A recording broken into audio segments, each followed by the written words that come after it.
Hi everyone, this is Allison Kurak and I am back with today's video, which is all about creating your own custom contract to close checklist from scratch. So whether you are an agent or a transaction coordinator and maybe you do already have a checklist you're following from someone else, or it's just pretty bare bones and you want to improve it, or you're truly just starting from scratch, this video is perfect for you. I think there's a lot of agents and probably TCs even that you go through the same process almost every single time, but you don't have something formally written down. And that makes it really hard to audit it and analyze how it can improve or what could be taken away. So we really want to get a concrete contract to close checklist written down on paper that we can follow also to make sure every client has the same experience. So I'm going to go over 5 steps today that you can use to create your own contract to close checklist. So number 1 is going to be most important, what has to be done in the transaction. So think of legalities in your state, legalities in your contract, local area disclosures or requirements, local inspections or things that may need to be done, also state requirements, disclosures, and then also think of your brokerage requirements. So get a checklist from your brokerage. What documents do they require? What timelines do they require for items to be submitted after listing or after they go under contract? How much heads up do they need to prepare a CDA? What's the process like? So main things you want to go over is, looking through those contract deadlines, the legalities of your contract, your state, your local area, and then also your brokerage requirements. But in addition to that, you want to look at what has to be done in the contract to close process. So really talking about those major milestones in the contract. So, we've got to deliver the earnest money. If there's a loan, there's probably going to be an appraisal, probably going to schedule an inspection, probably need to schedule the closing appointment. Even if it's not you doing it, it's probably going to need to happen. So making sure the buyer knows their cash to close. So thinking of all those things that have to be done, and if you have a checklist from your brokerage, something you've used in the past, it probably matches up with those big bread and butter items. And what we want to do when we're going a little further, creating our custom checklist, is want to look at that and say, how do I fit into this step? So an example of that would be if we already know there's appraisal that has to be ordered, you're probably not ordering the appraisal yourself. So maybe you put a task on there that says, I'm going to check in with the lender and make sure the appraisal's been ordered. And then I'm going to follow up with the lender and ensure the appraisal has come in. Or with the earnest money, you're probably not physically delivering it yourself. So maybe you have on your checklist to make sure the buyer has instructions and then follow up on getting a formal receipt or send the buyer a reminder in the morning that it's due by 5 p.m. So kind of taking a look at all of the legal things, brokerage things that have to be done, also the major milestones, and thinking, what can I do? How do I fit into this step to make sure it's done seamlessly? Then number 2, once we've got all of our major items out of the way, we're going to start to kind of want to customize a little bit. So for number 2, I encourage you to ask yourself, what do I want done in every transaction?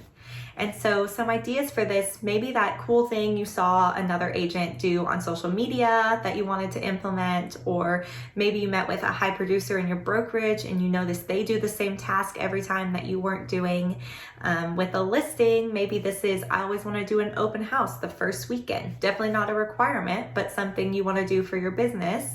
Also with a listing, maybe marketing. I always do a flyer, or I always do a postcard, or I always do this many social media posts, or I always go door knock before the open house. So kind of whatever you want to do there that you've seen before, or you've been doing that you like, or ideas you come up with.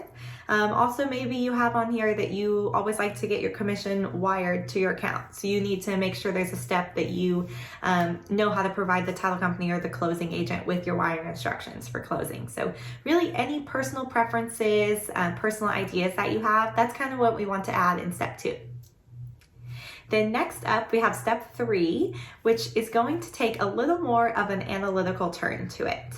So for step 3, I want you to think, what has gone wrong or been messed up in past transactions that essentially I don't want to happen again. So what kind of steps could we add to this checklist to ensure those items don't happen again? And so this is usually the ever-evolving part of the checklist. As you get more transactions under your belt, there's always something different that can happen. And even if necessarily this wasn't something you had control over, maybe you can still do an extra task to follow up, or maybe you're being a little more proactive in reaching out. That way you give yourself a little more time in case there's something wrong that we need to correct.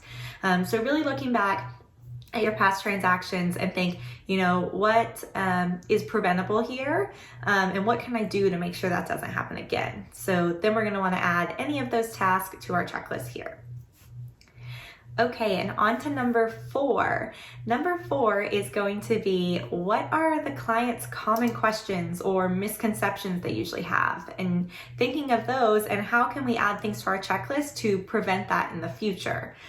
So kind of the purpose of this is not only to streamline and improve the client experience, but to save you time. So if you're proactively communicating things with the client that are common questions, then you aren't getting those texts at midnight, or when you're at a showing with another client, or when you're in the middle of a meeting asking you a silly question or a common question that you could have maybe had implemented in an email template. Or maybe you start doing a weekly call with your clients and you go over, okay, these are common questions or misconceptions at this stage in the transaction that I wanted to go over with you.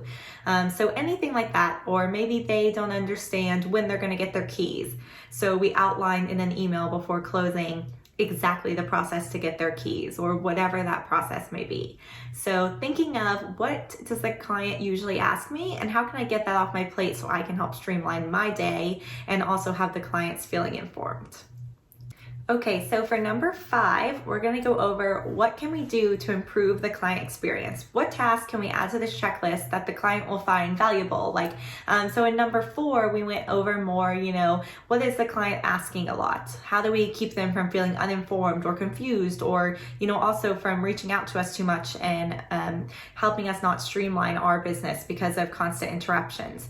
But number 5 is going to be more like, what can we do to make the client experience amazing? What can we do to make the client smile? Because at the end of the day, the happy client is the goal. So maybe things like, you want to do a custom closing gift, or you want to do a special final walkthrough, or as I mentioned, you want to do weekly or twice a week calls with the clients to make sure they always feel like they're being really well taken care of. Maybe you want to send them something once they get past their inspections and they're excited. Or maybe 6 months after the closing, you want to send something, or you want to set a calendar reminder to stop by. Maybe after the closing, you want to send a card on their home anniversary, or anything you really want to do to kind of take that client experience above and beyond. That's what we're going to do in step 5. So it's most important that we have happy clients at the end of the day. I hope you found this quick run through of tips helpful in creating your own contract to close checklist. Let me know what you have on your checklist that you didn't have before after watching this video. Thank you. Be sure to like and subscribe.